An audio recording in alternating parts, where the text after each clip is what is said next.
Grabe, ang lakas ng ulan po kanina mga amigo. Ayan, buti na lang umaambon na lang. So, ngayong araw po ay magluluto po ako ng sangkaterbang carbonara. Ayan po mga amigo, may 5 kilo ba tayo? 1, 2, 3, 4, 5. 5 kilong carbonara po ang ating iluluto mga kababayan. At ang sasahog po na lang ay mortadela. Walang bacon na nabili. Hindi lagyan natin ng hotdog. And then syempre, dapat creamy. So, 2 cream ang ating gagamitin para sa ating carbonara mga amigo. So, hindi kakasya ang 5 kilo sa ating kaserola. Kaya 2 ang aking pinakukuluan. 2 kaserola ang ating gagamitin. So, 5 kilo iluluto natin para matuwa ang mga bata. Ayan. Ayan, may natira pang 2 kilo. Tapos ay iluluto ko naman siya dito. So ayun pa mga amigo, after 1 hour, 1 oras, tagal kong nagluluto. effort si Kuya Raon nyo mga amigo. So ayan, luto na po ang ating carbonara sauce. Ayan pa mga amigo, paalis na po kami at tinawag ko si Vivian tsaka si Celine dahil hindi ko kaya magbuhat mag-isa. Wala si Kuya Beljun. Mamaya pa rin siya pupunta. Kaliente ha? Kaliente, mainit. Vamos. So ayun po mga amigo, nandito na po tayo kila Tia Celsa. At ang lakas ng ulan kanina, sobra. Buti na lang huminto na ngayon. Ang sarap sana kung ang pagkain natin ngayon is sopas kaso carbonara ang ating nailuto. So okay na rin natin sa may pagkain ng mga bata. Yan. Comer! Comer! So ayun pa mga amigo, nandito na po tayo kay Tia Celsa at ang ating carbonara ayusin na po. Lalagyan, ayos nating mabuti mga amigo bago tayo kumain. At syempre mga bata, yan gutom na. Sinabi ko kay Chamame, huwag kang magluluto Chamame, por favor, kasi marami kong iluluto na pasta. 5 kilo po yan mga amigo. So napakarami, meron pa dito. Ayan, ito sa katerba to, ayan, marami. So syempre meron naman pong umiyak si Mahmoud. Sabi ni Mahmoud, de kami. Sino yun na po? ¿Por qué na ahora en serio? ¿Por qué? ¿Por qué tú en serio? No como antes.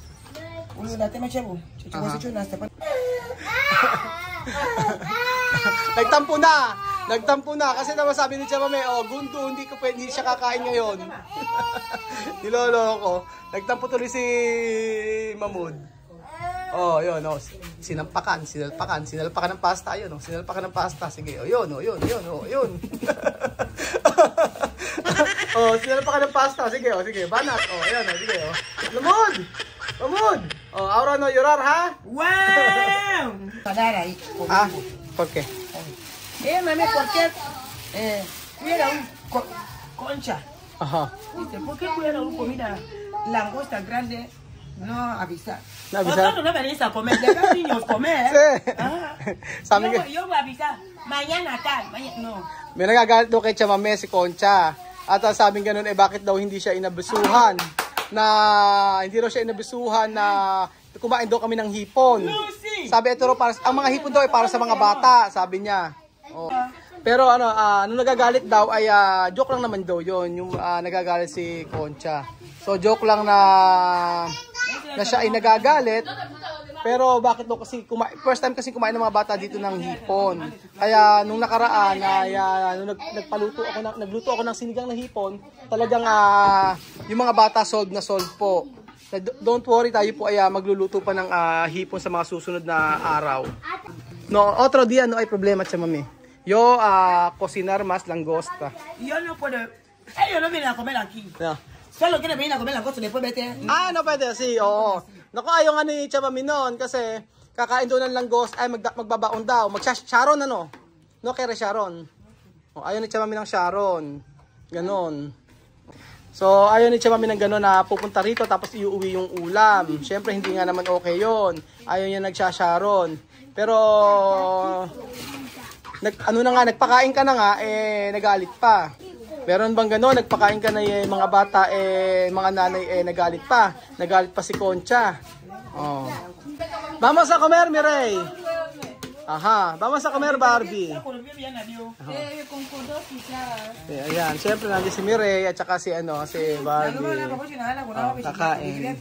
Ganda yata ni Barbie ngayon. Barbie, como tu Barbie ha? Como tu muñeca. Como muñeca, oh. Yes, la verdad. Como muñeca. Gracias. Parang manika si Barbie. Ang ganda. Ayan ang tinatawag. Esto carbonara. Carbonara. Si carbonara. Si carbonara mi país. Ayan yung mga amigo, di ba? So ayan po mga amigo, magsasawa po sila sa unlimited carbonara. Yung mga bata kakaunti pa lang eh. Tapos si Miss Ma ay nagtitimpla ng juice. Panoorin niyo po si Mamud at saka si Nena, mga amigo. Tingnan mo. Naninimot. Naninimot. Sige, simot pa more. So ayan pa mga amigo, na-prepare na po ang ating carbonara. Siyempre mga bata ay naantay po natin. Ngayon ko tinititigan si Mireille, ang ganda pala niya. Medyo malusog lang po, parang si Aya at saka ako. Pero pag tinignan niyo yung mukha niya, ang ganda. Tingnan niyo. Tingnan yung mukha ni Mireille, ang ganda.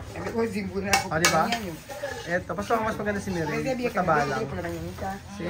Eto maganda rin. Pero si Mireille, tingnan yung mukha niya. Pag pumeto, parang si pagkarang si Misma. Siyempre po mga amigo, andito na po mga dayo. At syempre, nandiyan po sila bebesita, Henisita, Papasito, Mamasito, si Bubuye, si Papito, si Bubuye, asan pa si Kiko. Hindi ko nakikita si Kiko ngayon, asaan siya?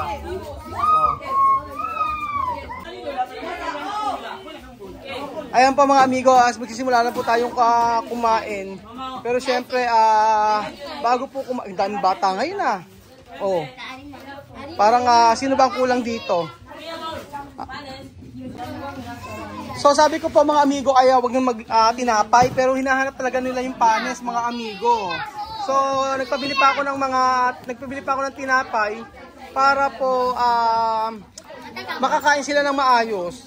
Sabi ko, kaya dinamihan ko 5 kilo na po yan mga amigo. Kaso ang gusto pa nila ay magtinapay kasi daw masarap daw ipalaman yan. O sige, kung saan sila masaya, support tayo.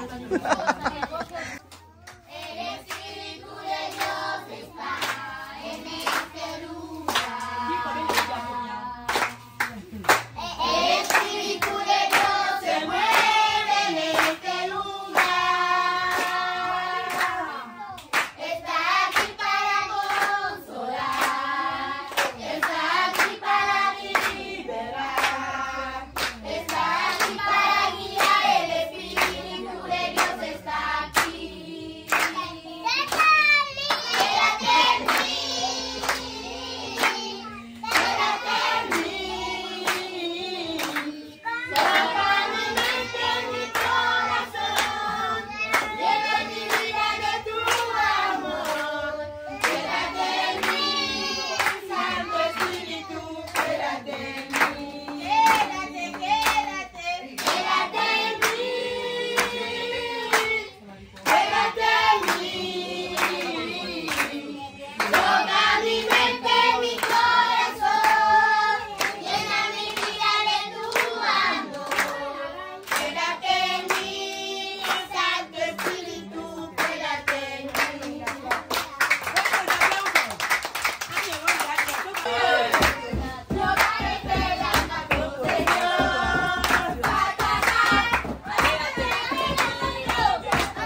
ko bilbula mili bakala. Ito chinya le la la ya bela ya. Eso. Wa ya ya familia matika. Deni na se mama Kristo.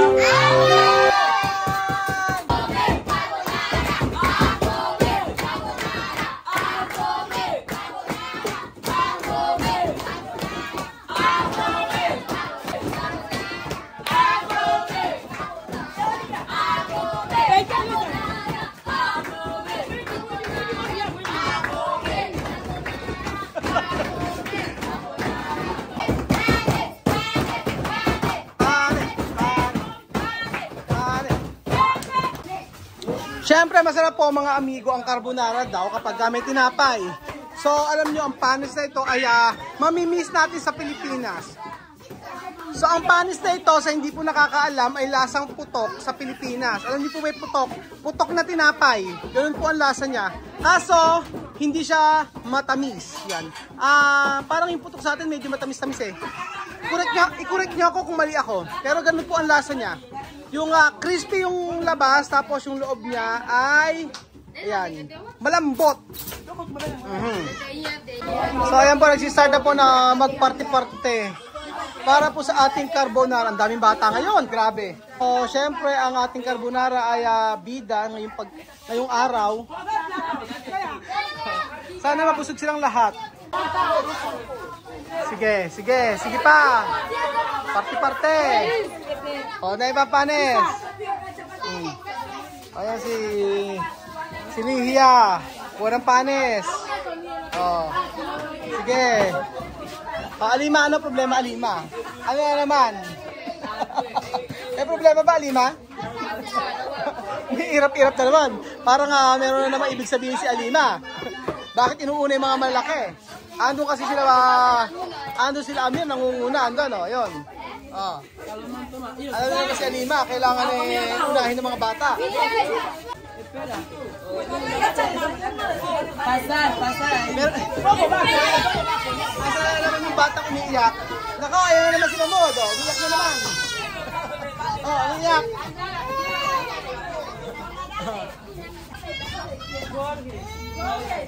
Grabe. Ano nga, si Misma talaga kahit kailan. Diba? Si Misma lang ang mag-aasikaso sa mga bata dito. Nag-iiyakan. Basta sila yung nakakain. Aba? Kumuha pa ng karne, Siyempre, si Mahmoud. Ayan, Ha? Sarap. Tayo mag-iyak. Ngal.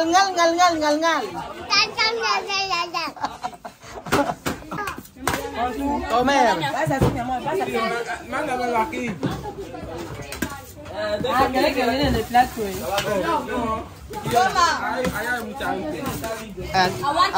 Asan yung mga bata? Pupunta natin yung mga bata. Ay mga batang tingnan natin isa-isa yung mga bata. Si Amir dito kumakain, pinapalaman. Ayan, si Amir. Tapos ito, Ayan.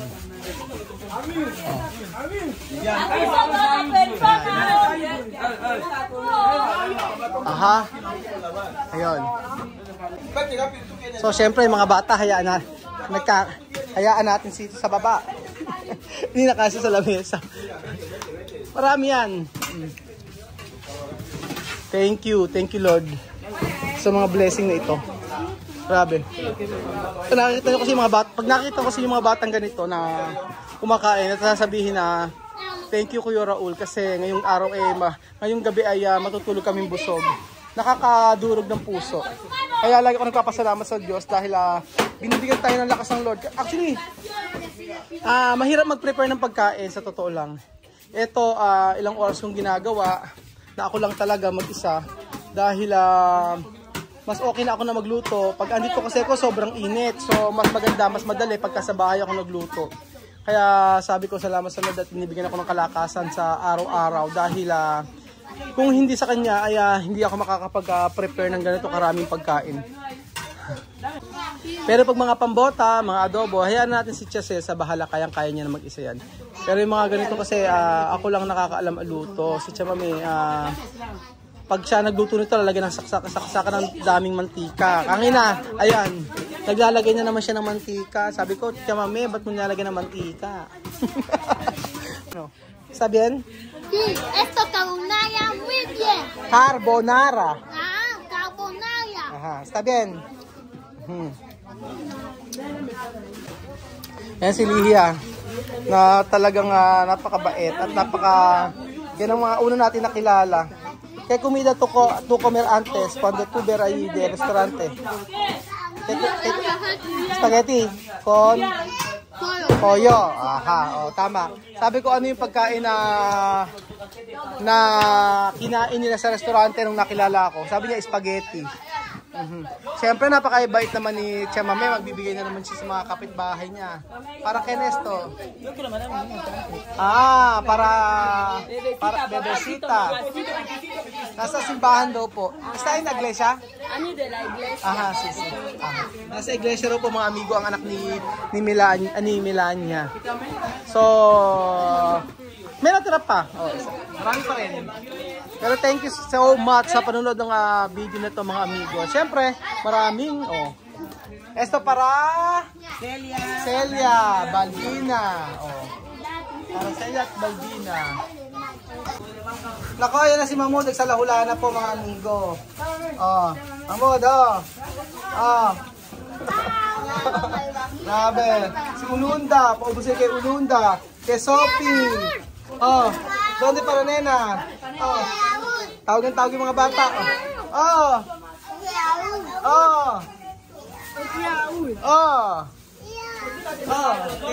Tio Rahul. Di ba si Solomon? Tapos si Lucia. Ito. Jorge. Danny. Beverly. Rocky. Tu nombre Rocky, no?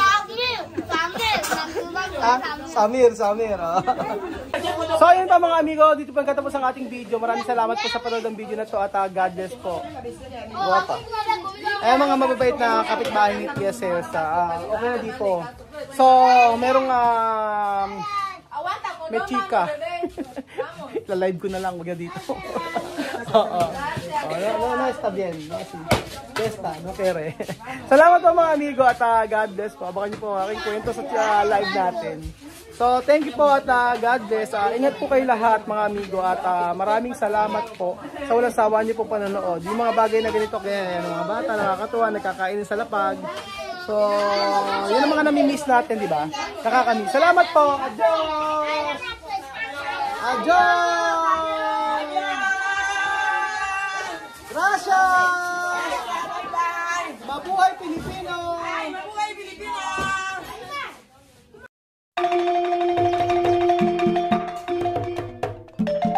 Na-appreciate ko yung paano sila nagdadasal.